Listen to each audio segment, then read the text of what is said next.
नमस्कार, मैं दुष्टर उपाध्याय। अमेरिका के राष्ट्रपति ट्रंप ने अपने उस दावे से सबको कंफ्यूज कर दिया है जिसमें उन्होंने कहा था कि पीएम मोदी रूस से तेल ना खरीदने पर सहमत हो गए थे।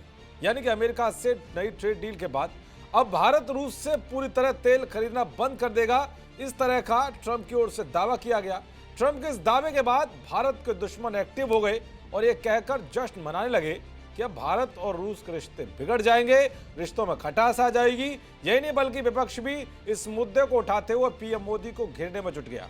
ऐसे में हर किसी की नजर इस बात पर टिकी हुई थी कि ट्रंप के दावों पर भारत और रूस क्या कुछ औपचारिक प्रतिक्रिया देते हैं। जहां इस मामले पर रूस ने भारत का सपोर्ट करते हुए धमाकेदार रिएक्शन दिया है और ट्रंप को दो टूक जवाब देते हुए साफ कहा है कि भारत अगर तेल के लिए कुछ नए विकल्प तलाश रहा है तो इसमें उसे कोई आपत्ति नहीं है और ना ही ये कोई नई बात है।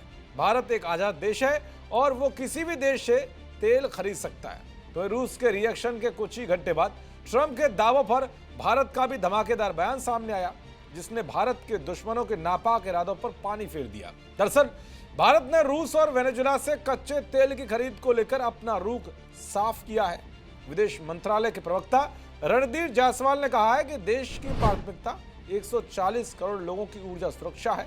इसी सोच के तहत भारत लगातार अलग अलग देशों से कच्चे तेल और गैस की आपूर्ति विकल्पों की तलाश करता रहता है। उन्होंने कहा है कि वेनेजुएला लंबे समय से भारत का ऊर्जा क्षेत्र में साझेदार रहा है। व्यापार और निवेश दोनों स्तर पर भारत वेनेजुएला संबंध मजबूत रहे हैं।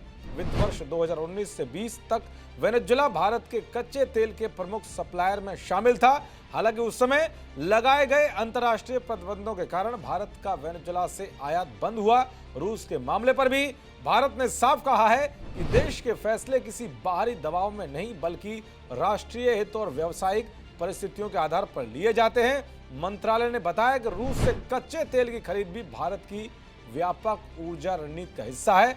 यानी कि भारत ने साफ कर दिया है कि वो वहीं से तेल खरीदेगा जहां से उसे फायदा होगा। भारत किसी के दबाव में नहीं आएगा। ऐसे में ये कंफ्यूजन भी खत्म हो गया कि क्या भारत रूस से तेल खरीदेगा या नहीं। यानी कि भारत को अगर रूस से तेल खरीदने से फायदा हो रहा है तो वो उससे खरीदना बंद नहीं करेगा, चाहे फिर कुछ भी हो। अब देखना यह होगा कि तेल खरीदने वाले मामले पर भारत और रूस के रिएक्शन के बाद ट्रंप का क्या कुछ बयान सामने आता है। देखते रहिए जी न्यूज़। नमस्कार।